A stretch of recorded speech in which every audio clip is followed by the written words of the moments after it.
আজকে এমন রেসিপি দেখাবো যে দই জমবে না, বরং দইয়ের বাপ জমবে।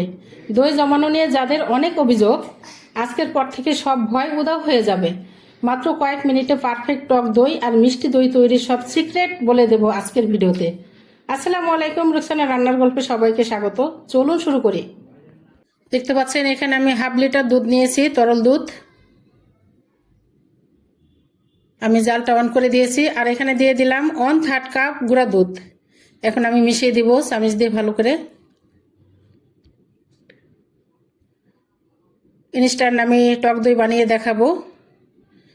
ফুটে উঠেছে দুধটা, এই পর্যায়ে আমি জালটা বন্ধ করে দিব। আমার দুধটা ঠান্ডা হয়ে গেছে, কুসুম গরম আছে। এ পর্যায়ে আমি বাটিতে ঢেলে নিচ্ছি।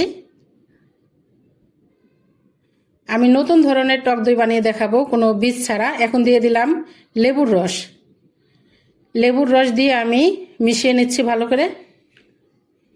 ভালো করে মিশিয়ে নিব, তারপরে আমি ভাপে দিব। আমার মিশানো হয়ে গেছে, এখন আমি ভাপে দিয়ে দেব, পানির ভাপে। দেখতে পাচ্ছেন আমি পানি দিয়েছি, একটা স্ট্যান্ড দিয়েছি। অবশ্যই স্ট্যান্ড একটু নিচে থাকতে হবে পানি, তা না হলে স্ট্যান্ড সমান সমান হয়ে গেলে টক দইয়ের মধ্যে মানে জলীয় বাষ্পগুলো পড়ে যাবে, পানি পানি হয়ে যাবে।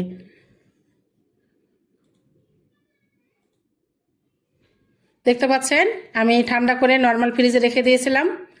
কি সুন্দর হয়েছে, অনেক শক্ত হয়েছে, পড়তেছে না কিন্তু। আমি অনেক দুলিয়ে দেখালাম। এখন আমি বাটিতে পরিবেশন করে দেখাবো এবং খেয়েও দেখাবো কেমন হলো। দেখুন, একটু পানি নাই, একদম শক্ত হয়েছে।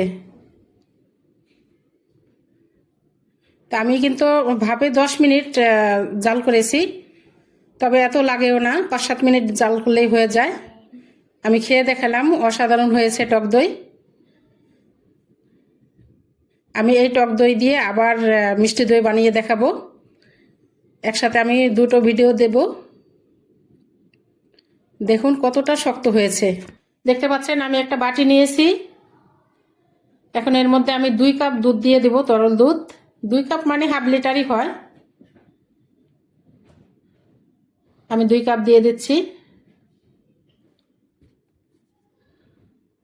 এখন দিয়ে দিব হাফ কাপ গুঁড়া দুধ।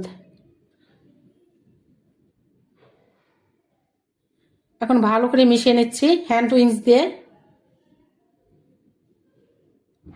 ভালো করে মিশিয়ে নিতে হবে যাতে কোনো লাম্পস না থাকে বা দলা পেকে না থাকে।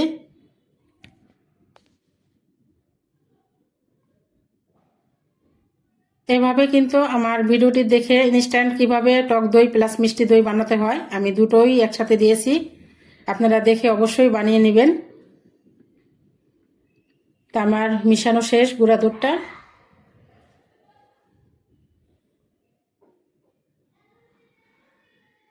এ পর্যায়ে আমি দিয়ে দিব এর মধ্যে কনডেন্স মিল্ক। আমি 2 টেবিল চামচ কনডেন্স মিল্ক দিয়ে ভালো করে মিশিয়ে নেব।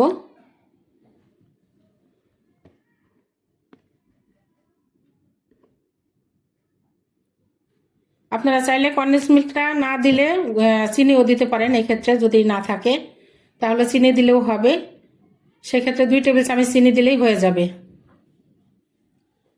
তো এ পর্যায়ে আমার মিশানো শেষ। এখন নিয়ে নিচ্ছি আমি 1/3 কাপ চিনি। আমি ক্যারামেল করে নেব। দেখুন অনেকটা লাল হয়ে গেছে।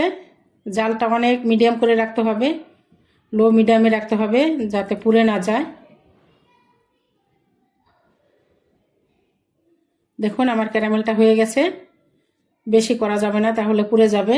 এখন আমি দুধ ঢেলে দিব এর মধ্যে। ঢেলে দিলাম পুরা মিলানো দুধটা। আমি সব কিছু মিলিয়ে একসাথে দেখাইছি যাতে বানাতে সুবিধা হয়। এখন জালটা আমি বাড়িয়ে দিব। বাড়িয়ে দিলেই ক্যারামেলটা গড়ে যাবে, মিলে যাবে দুধের সাথে। দেখুন সুন্দর একটা কালার আসছে কিন্তু।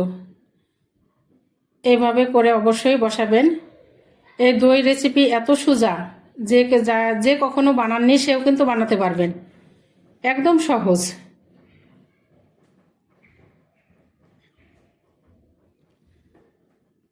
কোনো মেহমান আপ্যায়নে বা কোনো অনুষ্ঠানে আপনারা নিজেরাই বানিয়ে নিতে পারবেন।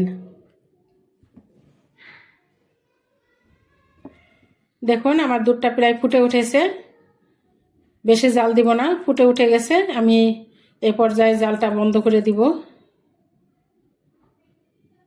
এখন নিয়েছি আমি টক দই, এখানে পানি ঝরিয়ে এখন ভালো করে বিট করে নিব আমি টক দই। ভালো করে বিট করে নিতে হবে যাতে কোনো দলা পেকে না থাকে বা লামস না থাকে। দেখুন কতটা সুন্দর হয়ে বিট হয়েছে। এখন এর মধ্যে আমি দিয়ে দিচ্ছি সেই জাল করা দুধ। এটা অবশ্যই হাতে যখন সয়ে যাবে কুসুম গরম সেই পর্যায়ে দিতে হবে। বেশি গরম হলে কিন্তু এর মধ্যে জমে যাবে, অবশ্যই বেশি গরম দেওয়া যাবে না। এখন আমি ভালো করে বিট করে নিব। এটা দিয়ে কিন্তু ভালো করে বিট করে নেবেন। যদি একটু ফেনা ফেনা হয় তাহলে কিন্তু দইটা বসলে উপরটা দেখতে কিন্তু অনেকটা সুন্দর লাগে এবং একটা সরের মতো পড়ে, অনেক ভালো লাগে খেতে এবং মুখে দিলে কিন্তু অসাধারণ একটা অনুভূতি হয়।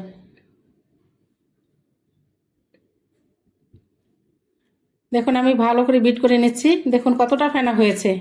এভাবে বেশ কিছুক্ষণ ধরে বিট করে নিতে হবে। অনেকটা ঘন হয়ে গেছে, আমি আবারও কিছুক্ষণ বিট করে নিব।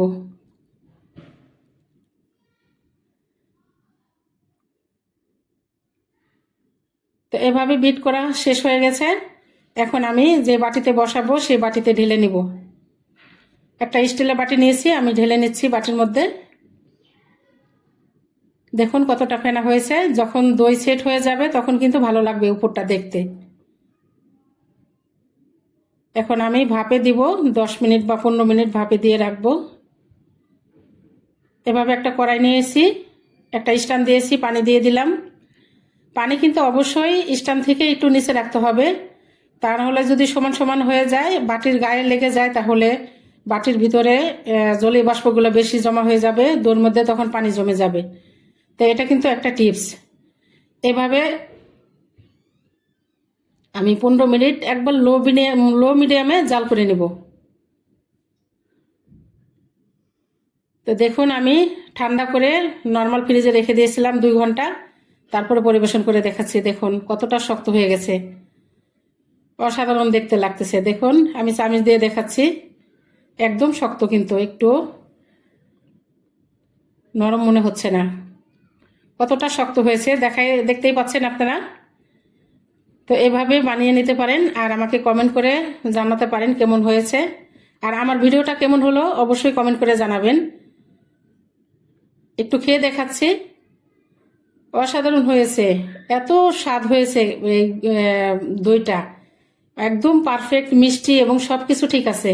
আপনারা চাইলে অবশ্যই ট্রাই করে দেখতে পারেন। ব্যাস তৈরি হয়ে গেল ঝটপট টক ও মিষ্টি দই। দোকানের ঝামেলা ছাড়াই এখন ঘরেই বানিয়ে নিন পারফেক্ট দই।